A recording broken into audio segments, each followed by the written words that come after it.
So I'm here for my fourth podcast, and I'm with Toni Saia. She is a professor at the University of. Help me a little bit. San Diego State University. She is a professor at the San Diego State University, also from New York. Well, not a fellow New Yorker, but a big city. I'm from Chicago. She's from New York, so we got that in common. Yeah, That's we good. like the big city. We like the big city stuff. But Toni, I've met Toni at the airport, and it's really just kind of just came together as something that bumped into each other literally, right? Yeah. Yeah, you get some good representation at the airport and you call it out. Yeah. So Toni saw me. She says, "Hey, you from the show?" And I said, "Yes, I am." And we just kind of clicked. And I found it to be interesting that you're a professor out here and you're behind it. You say you're behind many movements. And how do you say it? I don't even know where to go with that. I think I'm super connected to the disability community nationally, but when I moved to San Diego, I was really wanting to make sure I find community. Not just to be a part of, but to build. Right. And so I like to be in my academic community, but also my work is so connected to the actual community that I need, in order to do that, I have to be immersed. So right? now, as part of your job, you're a professor of. So I am a professor in rehabilitation counseling. Okay. And your background in the wheelchair helps. Obviously. Yeah, I mean, I think rehab counselors support disabled people to get jobs, to be independent, to reach their goals, and who better to do that than another disabled person? For sure. So I think that I am able to leverage my experience as a wheelchair user to help bridge the gap between the textbook and the lived experience for my students, but also for the community. So as much as it bridges the gap, it probably runs into a lot of barriers too. Of professors in a wheelchair, or something, or just tell me some of the barriers. Maybe there's not that many wheelchair user professors, right? So, I mean, it can be certainly difficult to navigate an academic space as a wheelchair user. But I've been able to leverage that experience to really be a leader in my classroom, not just for myself, but for my students. So they know they're coming into an environment where you know what you're talking about. She knows her stuff. I'm going to learn something here. Yeah. I better pay attention. Not just that I know what I'm talking about, like connected to my education and lived experience, but more I want to use the representation of my experience to tell other disabled students in my classroom that they can lead. Because I think there's a lot of low expectations placed on disabled people by society a lot of times. Sure. And I like to show them that they can lead if they want to. Right? It doesn't mean that every disabled person has to be in a leadership role, but we need messages that we can and should lead. Because I really think that when you have disabled people leading, you get more diverse representation because disability intersects with every other experience. An accessible ramp is accessible for everybody, right? I mean, everybody can use it. So that's something simple, but it goes to show that accessibility and inclusion is good for all. Yeah, I always tell my students, right? Some of the very things that are in their environment that they use every single day were built by and for disabled people. Things like captioning on Netflix. We all benefit from that, but that, certainly was built with disabled people in mind. Things like smartphones, things like talk to text, things like Alexas. Really, everybody's using them, right? But they were built, for disabled people. So that's really, I think the more we can think about accessibility as benefiting everyone, the more we can continue to grow. I want to ask you in a sense, I'm really strange with my questions because I'm kind of raw, I'm kind of New York, Chicago-ish. So just go for it. Well, it's not that. I want to know more about your disability. What is your disability? Maybe if you want to talk about it. I'm not sure. So, but I do want to ask it. If you want to talk about it. I just prefer to identify as a wheelchair user, not because I'm not proud of my diagnosis. I do have CP, and I'm really proud of that. I was born with that. But I think so often we force disabled people to share a lot of diagnostic information. I felt strange asking it a little bit. That's why I came with that. I don't think it really matters if I'm sitting here, with a spinal cord injury or sitting here with CP. Not because, again, that I'm not proud of my diagnosis, but there's so much more to the disability experience that I think gets ignored. And I really want to move us to really understanding beyond the medical model and the diagnostic framework of understanding disability. That's big. So, No, that's big because usually we go with our team. I'm spinal cord. I'm team spinal cord. I'm team CP. I'm team MS. You know, and it's not that we separate ourselves, but we go with that and we identify with that. yeah. So And I that's think kinda it's cool fine that- to that's identify different. in communities with your diagnosis, right? 'Cause Well, you gotta kind of know, Yeah. right? If you're going hiking, if you guys are going out for the beach and you're going to the spinal cord and this guy don't sweat, you Yeah. gotta know certain things. But to not identify is kind of like that's new to me. That's new to me. I've Yeah. never. That's So it's not that I don't identify. I just strongly identify as a proud disabled woman. That's awesome. Right? No, that's totally And cool. That's so I definitely identify with folks with CP, right? Because we have a shared Right. experience. But I think too often that just, just identifying with diagnosis really reinforces a hierarchy in the community of who is deserving of the title of disability. And I really want to challenge some of those things. okay. That's cool. That's cool. So, wow. So, how long have you? You're a wheelchair user now. How long have you been using a wheelchair? Let me think. I think since I'm about, maybe 15 years. Oh, 15 years. Yeah, I am an ambulatory wheelchair user, so I certainly navigate spaces, with kind of both identities, right? Sometimes I walk and sometimes I use my wheelchair, but in my professional setting, I like to use my wheelchair for access and ease, Right. and I primarily use my wheelchair. And you say you were talking about before that it took you some time to get into the chair or to see it as a functionable maybe or Yeah. see it as wait a Yeah. minute maybe I'm faster or Yeah, I think that it took me a while to recognize that my wheelchair is actually a chariot of freedom. It allows me to access the environment so much better. But why it took me a long time was due to societal beliefs about what it meant to be a wheelchair user. I think so often when you are born with a disability and you have the ability to walk, yeah. Doctors and professionals, they want you to walk because that's what's seen as normalcy. So they over push that I sometimes. felt that a lot. And I think using a wheelchair has literally changed my life in the way I can access and show up. For the So better. I very much For the view better, right? I mean, it's yeah, kind of for the strange better. to say, Yeah. but I don't view my wheelchair as a limitation. right. I don't view it. I think it's a form of assistive technology, and I would even go further to reclaim it again as a chariot of freedom because it allows me to navigate a world that was not built for me. So it's Right. not. I would say it's not a disability. It's more of a superpower. It's like not a superpower, but I mean, it's I like my wheelchair. I like my freedom. I like Yeah. what it gives me. Yes. And I like I the don't hate it. access. I don't see it as Yeah. as something I hate. Something I like to Yeah. get in my chair. I like to get in there. Right. I take care of my chair. It Yeah, gives me it's the a freedom part of who I need. am. Oh, totally. Yeah, I care about how it looks. I Yes. care about all the things, and I think that that representation is also important. That's what I was going to ask you. Um, When you start talking about the chair, are you talking about then how people see you, and then how they're going to see your friends, and are you representing Yeah, I mean, as of you course, dress because in the morning, as you go to Yeah. work, as you I mean, the wheelchair is definitely visible, so people are going to make assumptions regardless. right? But me continuing to show up in a variety of spaces allows me to challenge that.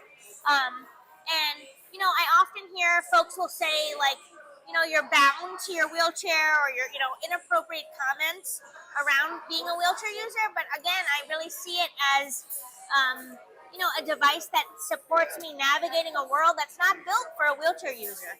Right? What I had done with Kimberly, we had went to the mall, and I gave her my extra wheelchair, Yeah. and I sat. Obviously, I was in this one. She sat in mine, and she didn't break character the whole day, and we went around to the mall and to see the different things and how people acted with us, and it was really strange to see some. Because you always get that, hey, no racing. You always get those little comments, the little things, and that stuff. But I mean, it's opening doors and everything. It's just really a different. Oh yeah, It's a absolutely. different. Yeah, and perspective. yes, and I mean, I get the comments. Do you have a license to drive that thing? Don't No speeding no here. speeding. Which those are well-intended comments, but So they're yeah, annoying. it They're is. annoying. And usually they're coming when I'm doing the most mundane things, like going to the mall. Just existing in society. And those comments are kind of, you would never like ask a non-disabled person that was running, like, hey, Yeah, you wouldn't go slow up to some, down. yeah, on the track or on the bike path or something Right. and start So, screaming at people. or I also get a lot of comments about like, oh, you're too young to be in a wheelchair. I've got You're too that. beautiful to be in a wheelchair. And I think it's important to recognize that me being a wheelchair user has nothing to do with my beauty. In fact, anything, right? But Right?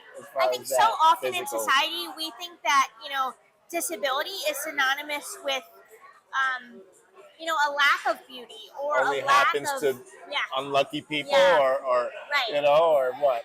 Happens Right. to everybody, Yeah, I just think of a wheelchair as a natural part of life. If you think about it, all of us know somebody that's aging in the community that needs totally. devices, but they don't want to use them because of the stigma, right? Totally agree. But I always say it's not it's not how you get there; it's that you get there. And I wish that I understood that message sooner. And when my parents told me, like, "Hey, sit down; it will be easier for you," I wish I embraced that sooner. But I understand why I didn't. I didn't because It's hard. I mean, but I also want to blame. I do want to place a little blame. I mean, I do think I did it because of the messages and the way we display wheelchair. I didn't think it was going to be positive, right? I'm totally guilty of that because for years I didn't. Now I just started driving an SUV, but for years I drove a 4-door car because it wasn't the typical van, and I didn't want to look disabled.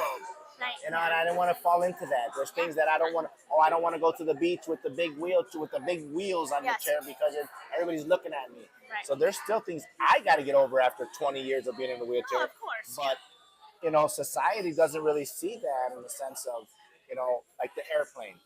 If you don't get on, if you're not there to get on first in the airplane, you're waiting in line now, and now you got to get in the aisle chair and go down the walk of shame with everybody looking at you, and nobody really feels that unless they go through that. Yeah. Yeah, I don't have the experience specific to an aisle chair, but I do have the experiences of, I don't know, when a place doesn't have a elevator and they have one of those outdoor lifts, and I feel like you're on display for everybody to look at. Yes. I was recently this summer in Italy, and of course you can imagine the accessibility is it's not available in any capacity.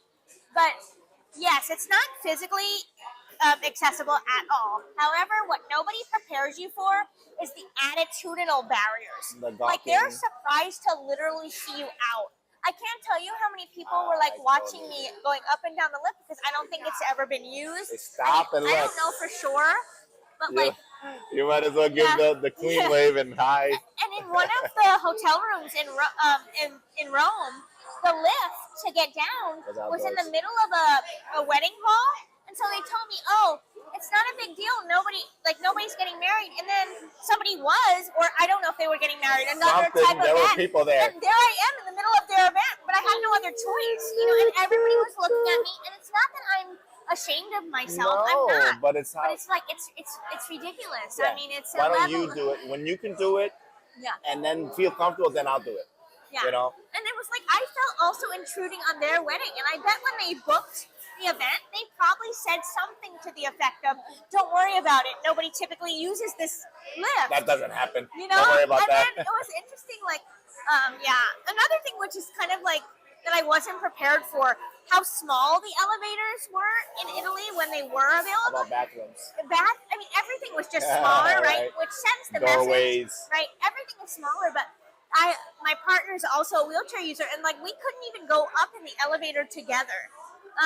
And so, among other things, I'm just naming one example, but a lot of things. There were so many restaurants where we could only sit outside because there was 2 or 3 steps to get into the inside.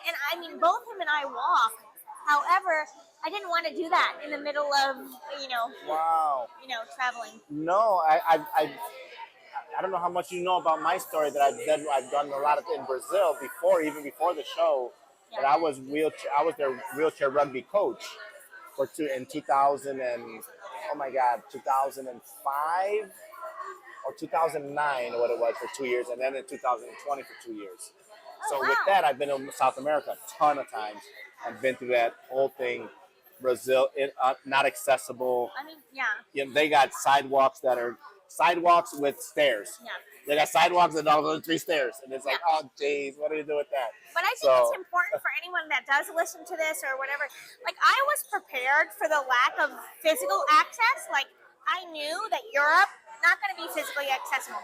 But again, I want to repeat, I was not prepared for the attitudinal barrier. Okay, that's what we were talking about, that attitude. And I think that it goes hand in hand. So I think that they're absolutely related because obviously if you don't have physical access, well, they're not going to see people that look like you, like all the things. But It's culture. it was also interesting that when I needed help with something, they were always like, well, who are you with? Where's your partner? Where's your helper? And my partner is also a wheelchair user, and of course he wants to help me, but he's helping himself. And they were like kind of annoyed. I can't explain it. Like you got nerve for traveling together with both you guys need help. And so it was kind of strange. Kind of like that. Yeah. And not just like you got nerve, but they were just expecting that my partner would not be a wheelchair user. Didn't expect that one. Yeah, and it's interesting, like, for a lot of reasons. Obviously, it's clear that Adam is not my brother or related to me, but I feel like when we were together, the assumption was he was my friend. It was not. Couldn't be possible that it was a relationship. Sleeping in the same bed It was no just way. Not, I remember even saying to somebody like, "Oh, it's frustrating that I can't go in the elevator with my partner," and they were like, "Your friend?" And I was like, "Okay, partner." And I mean, we're used to comments like that, and it happens also in the U.S. Yeah. Right? But I was not prepared for just literally people not expecting me. And I want to be clear, people were very kind and nice and tried to address some of the barriers. But again, I feel like the looks were more, the comments were more because they're not used to. Like you escaped. You escape when you're on the street. They're looking at you. I go through that in Brazil. I'm pushing down the street. Everybody in the bus is looking. Yeah. I play along. I wave back. Yeah. Whatever. But I know it's exactly what there you was mean. a lot of people asking, can I pray for you? Oh, and my favorite response to that, I've grown into different responses, but I love saying, you can pray for me to be a millionaire. Because they're not expecting that kind of comment or humor. But also, I don't want to get into a confrontation about why I don't want to be cured, right, on the bus or wherever.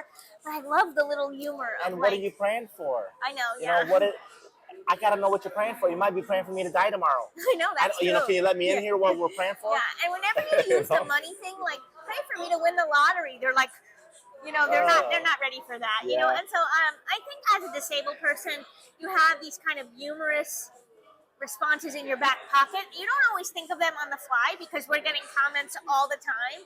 But usually, I'll think about, I'm going to use that next time. Just different things because I'm an educator in my daily life, right, as a professor, and I do a lot of education, which I think is important.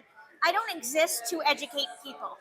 If I want to enter that role, sure, and I do enter it in a lot of capacities. When I'm in the classroom, when I'm giving lectures, when I'm consulting. But when I'm on vacation, I don't want to get into a 20-minute long discussion of this. And there might be times that I do want to, but it should be my choice to engage in that discussion on the train or the bus, but I shouldn't have to make you feel comfortable.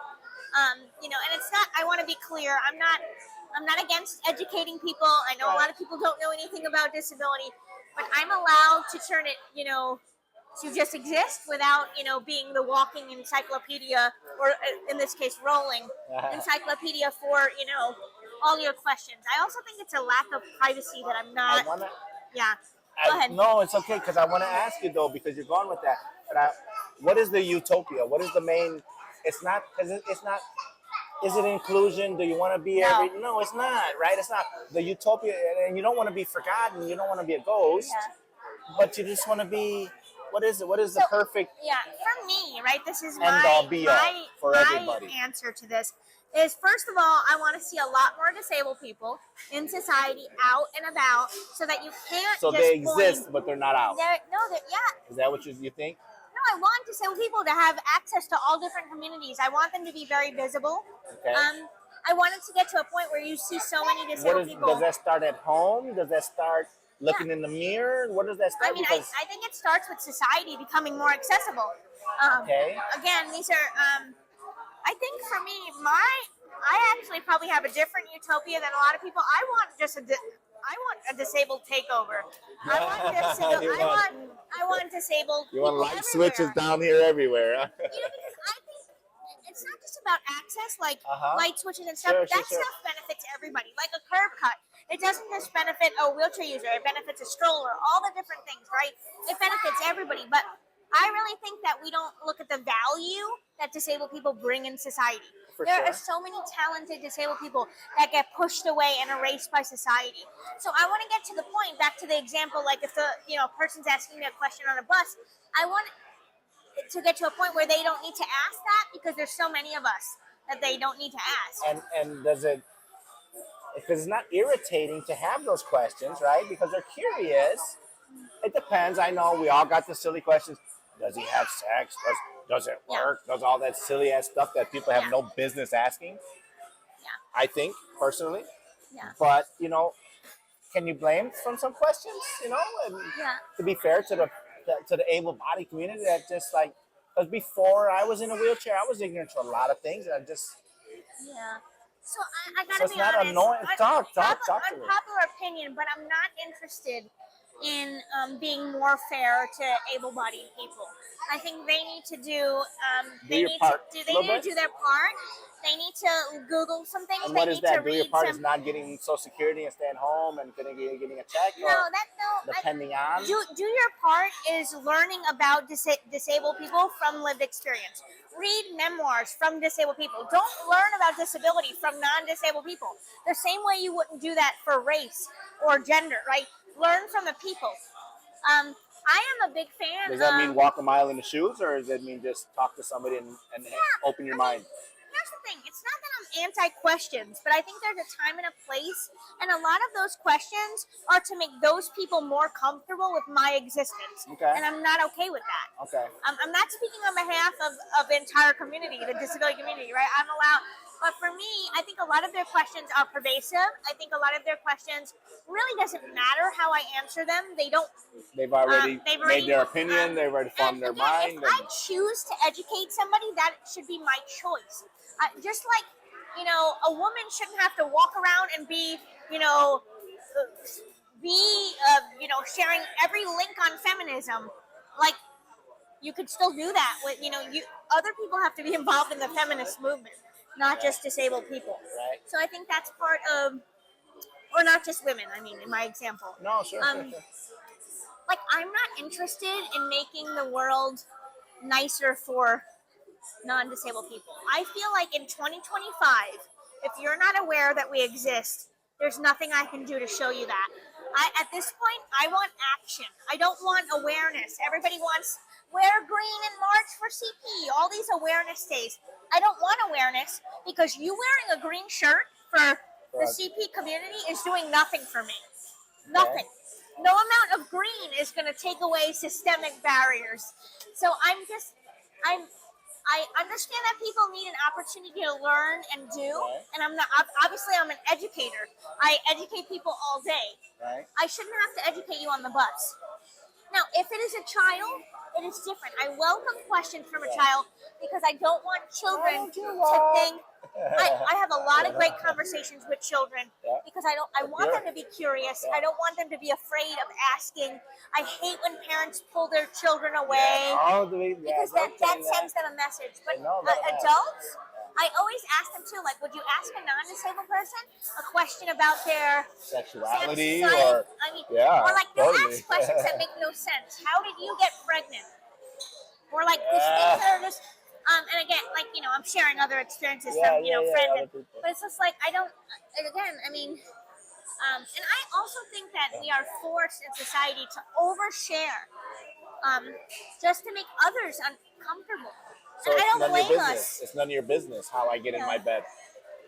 Yeah, of course. Unless you have a parent or somebody disabled that you're wondering, Yeah. hey, I saw you driving. How do you get in your car? How do you do Yeah, but this? usually the people that want to know because they have a They connection listen. or they want they want, like, I get a lot of questions about my cup holder, right? Okay. Usually the way those people ask questions, it's from a I have a connection. The way Yeah, they ask yeah. it is usually more of a call in. It's not pervasive. I mean, of course, other disabled people might want to answer questions 24/7. I just don't. And I think it's okay that I don't. No, I hear you. I think I wonder if that comes with time though, because you would say a new injured person would be so almost like timid and almost like a teenager. You know what I Yeah. mean?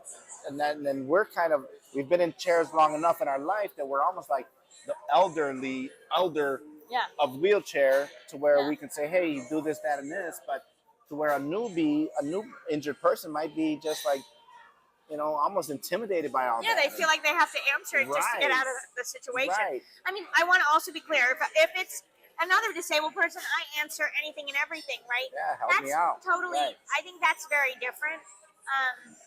I also think that we should be leading in the way that shows new people that they don't have to answer every single question from every person that they don't know just to exist. Now, do you think that they're missing out? I mean, obviously, it's financially, right? They're missing out on a big chunk of financial. The community everywhere is just the wheelchair community and disabled community has so much things to go on vacation, to spend, to Oh yeah, travel, we to are such a great consumer to target, oh my but god, yet we're never targeted. I don't get it. right? Like And I we don't. spend money. And we spend money. We spend Yeah. money. You put a ramp out. You put a door. You put a wide enough door. A restaurant with low tables. A restaurant without barriers. You're going to get Yeah. more customers, Yeah, and but it doesn't yeah. really click. I think a lot I of don't know. people think that disabled people are burdens on society rather than thinking about the value that they bring. By the way, that's the soundbite when you put it. No, it totally is because Yeah. if you get a big bathroom, you get a Yeah, nice ramp benefits out there, everybody. a big doorway.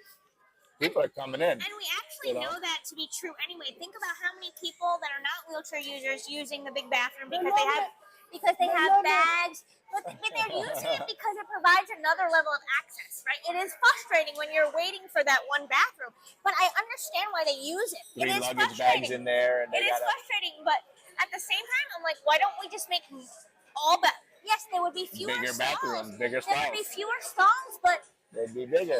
then we wouldn't be fighting over one. I don't know, because I think again it provides a lot of times the That's baby. true, though. I can't think of the word. I'm The sorry. diaper changer. The diaper changer is usually in the larger stall, so I don't blame folks for going in there. You have more space to navigate. Not all the time. I'm Right. saying No, a lot no, of no, I hear bathrooms you. I'm in I hear you. the changing table, and it makes sense why it's in the bigger one because But unless you're at a baseball stadium or something like that, the bathrooms are pretty much open. yeah. Airports, okay, airports and baseball stadiums or something like that. But usually, if it's a high school or something, you can make a big stalls. You can make Yeah. big stalls. But And even they're not places like the airport, taken. why don't you just make more bigger? I mean more stalls that are. I'm not. I mean Bigger I stalls, don't get it. more of them. Now that we're on the airport thing, I want to ask you because I did a video on family bathrooms and those bathrooms, and as we're waiting, me and Kimberly are waiting to get in. I run into people that are just regular able-bodied standing in line, and Yeah. that bothers me. And Yeah. I'm learning. I don't know how to handle that right now. And I want to ask you, how do I handle, or how do you handle that, or do we just everybody's everybody? Let it Yeah. be. I mean, look, there's always going to be a level of frustration when you need something and you think that somebody else doesn't. However, I do think there are a lot of reasons why somebody might need that restroom that you might not be able to see. And that's what Kimberly. And That was my eyes I don't too. like to gatekeep who deserves what. For me, like some people get annoyed with accessible parking, right? They're like, why is everybody? But there might be a thousand reasons that you use an Yeah. accessible spot beyond a wheelchair user. Now, tired I of will it. say, when I can't find find parking as a chair user, it is annoying and frustrating. And I, of course, think about how many people actually need these spaces. However, You I start don't. looking. However, I think again we have to challenge what we think. We have this idea that disability looks one way, Boxed in but there with a might certain be thing. so many different things going on. You might Totally. have an invisible experience that you need that access. And I don't want to be a part of gatekeeping that. Because so often we gatekeep so many things. Think about how much we gatekeep That's true. in the disability community. Oh, you need insurance to do this. You need 15 medical letters to get access. I want to reduce that. And here's the thing. I can't control people. And if I start thinking, and I don't want to reinforce the hierarchy that you're only allowed to use an accessible spot if you show up in this way, because True. No, I because you think, could your son daughter could be disabled. You show up, yeah, Joe Namath jumping out of the car, big linebacker, Yeah. whatever, grabbing, and Yeah. they're like, "Hey, you look pretty healthy." Well, my son is in the back seat. Can you give me a minute? yeah, So I get his chair out and stuff, and he's like, "Oops." So yeah, no, I totally more patience and probably just not gatekeeping, like you're saying. That's a good. I also think that we I think we think that accessible spaces are just for chair users, but some use it because of the distance that it is to the place. Totally. It might be for another reason. So Heart. now, do I think that there are always going to be people in any situation overusing things? Abusing situation. Yes, but I don't want to create more barriers for people that need Worry it. about So it. because I think that some people think, oh, it's so good in California, and that forces this idea of we have no work to do. Not you personally. Right, yeah, but yeah, just yeah. generally. Like, I mean, no I more. want to give credit, right? I do. I want to give credit, and I also think that sometimes when we stay in the credit conversation, Yeah. then we're just like, well, we're doing so much better Wasting than time most. gloating. And so I think that sometimes comparison, yes, we are doing much better than most, and I do want to celebrate that victory. Awesome. Keep And going. I also want to be like, keep going, More work to because do. it's 35 years post the ADA, and there are still some places that are not accessible here and everywhere else. So it's not like that's just specific. But I don't like to rest on the laurel that oh, we're better than X. Because I think when you start doing that, you stop looking within. Start settling a little bit. Yeah, probably. And I'm just never okay with. I always want more. Yeah. And I think that's okay. That's good. No, that's good. Wow.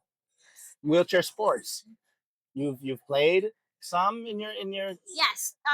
I played all different types of adaptive sports. I started with basketball, and then I quickly transitioned to track, swimming, archery, field, All kinds. table tennis. I was on a adaptive sports team. Did it ever take you to swallow, like to say, okay, I'm in. I'm in. I'm out of here. I'm off the couch, mom, or I'm out of the room. Or were you always out there looking for something? I think I think I think I was always out there looking for something. Really? My parents That's good. were really good at getting me connected to my community. I think it's a very different experience when you're born this way. You come out of the womb figuring Sure. out how to adapt. Boy, that so- light's getting you. That light So, right yeah. in the head. So I really appreciate the opportunities that adaptive sports have given me to connect with my community, to travel. I think there's nothing better than traveling with a big group of wheelchair users. You learn about a lot about yourself and other people, how they. I've got so many great experiences from adaptive sports that I'm very grateful that I was immersed. So you would say to anybody, obviously, disabled or not, get involved. I think get involved in adaptive sports, right? I mean, absolutely. I think it's not something that gets enough attention. I think we're getting better. We're getting better at televising more and having more documentaries, but we're nowhere near the value of. We're nowhere near valuing this, adaptive sports as much as we value other sports. And I think, that's a problem. How about we're talking about sports, and how about the importance of it as far as you were saying about group and teaching and all of the little wheelchair secrets that I mean, there's no better way to learn about, being a wheelchair user than from another wheelchair user. Like, we're the best kind of life hackers. Right. So I feel like having access and to the adaptive sports community gives you instant access to the life hacks. And that's why I think when I left adaptive sports, it was really important for me to find other ways to connect to the disability community. And I've had a lot of opportunities to engage in more advocacy focused roles that have given me the opportunity to keep that same connection. I love being around other disabled people. I think that's where I show up best because I'm with my people. It doesn't mean that we have the same experience, and it doesn't mean that we only like to hang out with each other. But this is the same for other communities. Other communities do this all the time, and it's never judged. Parents hang out with other parents, dancers hang out with dancers, but whenever other disabled people hang out, it's like a, it's seen by society as a problem. And I think that's where I get to really be my authentic self because I'm in a room with people that can really check me. Be like, hey, have you thought about this? And have you said this? Have you tried this? I think the best way to learn is from lived experience. So it's not the sports aren't necessarily about winning. It's about being with and like the same. I mean, look, I'm competitive. I want to win. I definitely wanted to win. Was I the best at every sport? Absolutely not. What the benefits were much beyond winning, but I also enjoyed winning. And I think two things can be true: that you enjoy winning and you also get a community. And this is true for other sports too. People join sports. Why do you think children are put in sports? Because their parents want them to find community, friends. The same thing, right? And I think I was able to naturally learn language to describe my experience. Naturally learn tips, tricks, communication skills, right? Things that I didn't even think of. I mean, how to advocate for myself. When you're with a big group of people, it's like we're here and we're here to stay. You're gonna, and I loved having that collective. You get looks, you get questions, you get 14 things about what kind of equipment is this, and it really doesn't matter because you're in community, so you can kind of laugh it off. But I think they look at Shaquille O'Neal walking down the street, or they'll look at a sumo wrestler walking down the street, or they will. But I want us to I want them to value us. They're gonna look like they value him. That would be nice. That would be a nice point to get to. That people are not afraid of the disability, or like not walking is the worst thing that can happen to them. I know. And that's where it comes from a lot. Is that I noticed that since I'm being in the wheelchair, that people, the worst fear for them is not walking, and they project that on you when they see it. Like, oh my god, it must be so horrible. Like, not really. And here's the thing: if you ask a lot of wheelchair users, like, you want to walk again, you want to walk or other things, largely there's a lot of other things that are more important than walking. Like, I care a whole lot more about not stubbing my toe right after getting a pedicure than I do about walking. Right, that's just an example, but I think we focus so much on walking, especially for folks that do acquire an injury. We're all like, oh, are they going to walk? But there's so many other things that are probably a top priority. I mean, just helping others. I think. I mean, just by talking to you, I know that that's a big thing on your list. Is helping others or putting a good example out there. Yeah. And I'm not sure now that I said that, is it helping others or is it showing a good example? Leading by example, but I think never underestimating the power of my representation. Yeah. Right? There might be somebody at the next table that is figuring out their identity. They're not sure if they should use a chair. And sometimes, people need representation. We need it in all areas of life, right? So, recently we have more and more wheelchair user models that are modeling clothes. Yeah. And, that tells me movies and TV. More, obviously a lot more representation. We still have a long way to go. So it's not like we've reached it. We've checked the box. But seeing that representation allows people to figure out where they belong or where they can belong. That's good. And I think that's, I always really get excited when I see another wheelchair user, not because I never seen another wheelchair user, but it's more representation. More somebody's out there, one more out there, one more being used. And I'm really proud of my community and all the ways in which we show up. And I wish society recognized the value instead of what we cannot do or cannot be. There are things that we cannot do, but a lot of that is placed on us by societal structures. Yeah, but I Olympics. What the Olympics are coming to California in 28, right? So you guys will be busy doing stuff with that, Paralympics and all that stuff coming. Yeah. I mean, I think we've came a long way. Like you said, it's not like victory at all.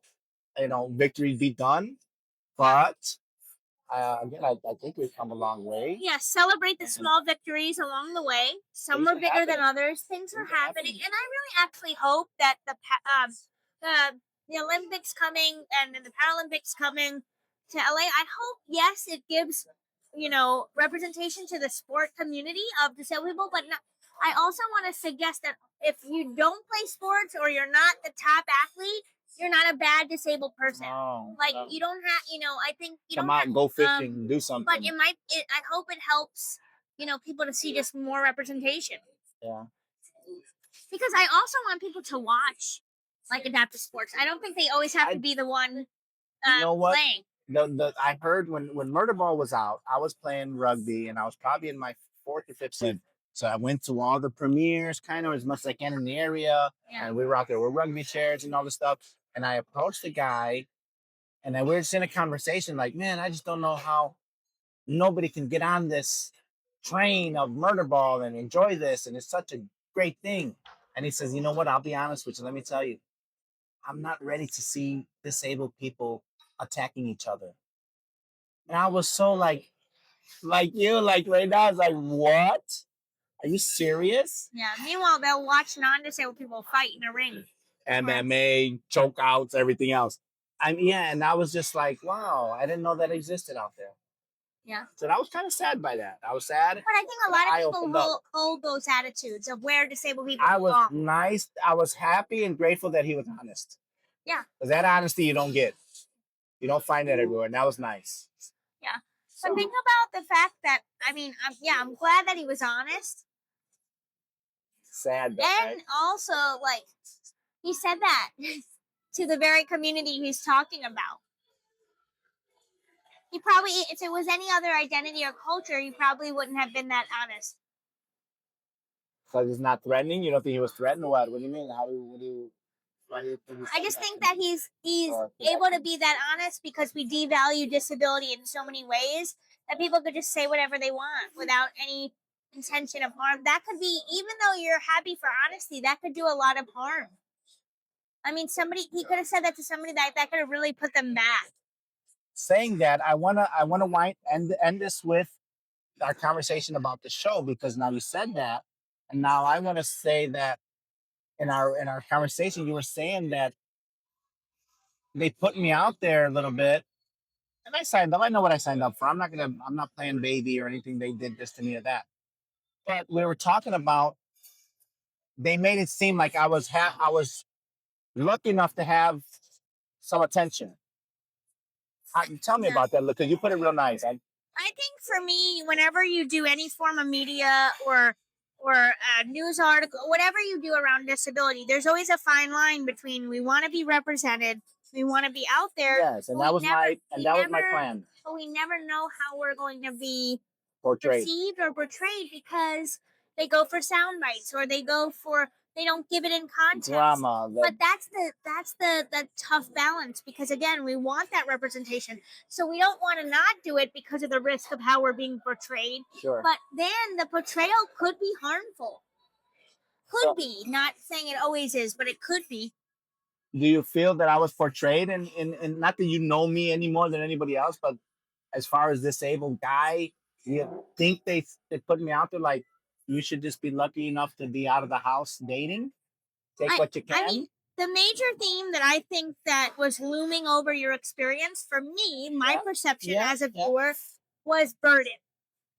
He's a burden. It's going to take him longer, do longer, everything, can't show up in this way or that way. Again, this is my perception. You're going to need this. And yes, disabled people do need support, but so do non-disabled people. But so do non. And that's what my message was to them at the time, and to her at the time, was that one day you may need help, and you actually may need help today that I can help you with, whether it's advice or financial or whatever it can be. Right, exactly. And not only that, but think about the phrase, "takes a village to raise children." We hear this all the time. Yeah. because it does, right? You need different Your people. neighbor, you need your neighbor, you need But your upstairs. when you apply it to disability, it's had a negative connotation. When you apply support to disability, It's almost like a babysitter. it's like, oh, they're gonna need help. They need this. Yeah. What's so wrong with needing support and help? Everybody does and will. And there's always in partnership, relationship, friendship.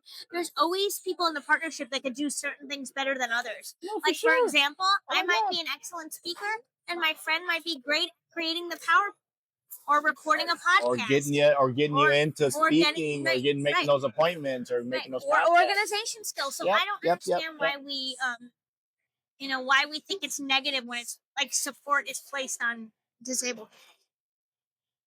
I wonder if, and it'll be the last one, because it just leaves me thinking more and more every time we start talking.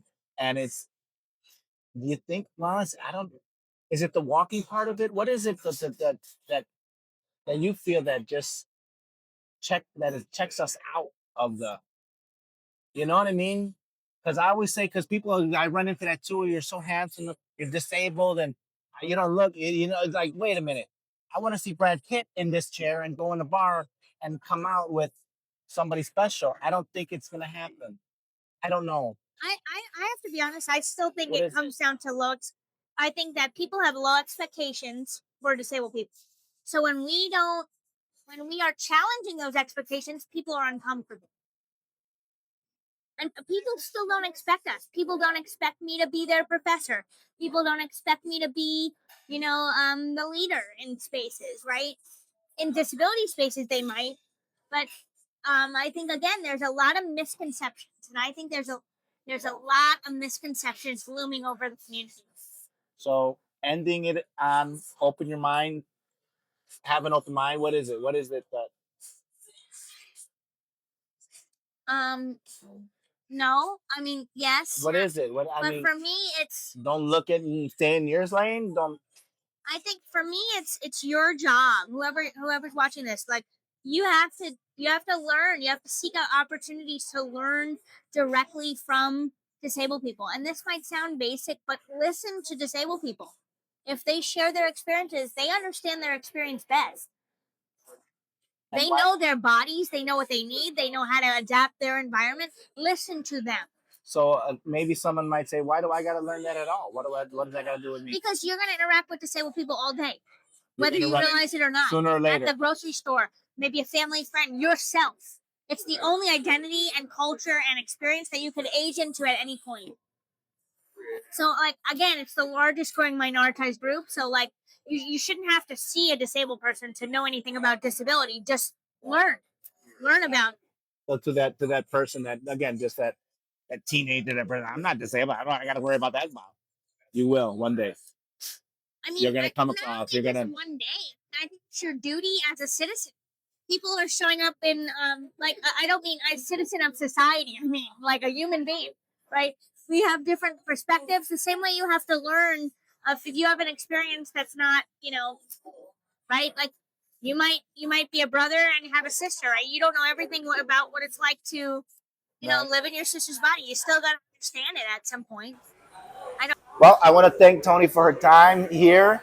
I hope we can do something in the future. You never know. But absolutely.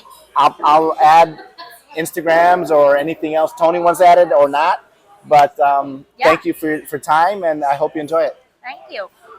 Yeah, keep me posted. Yeah.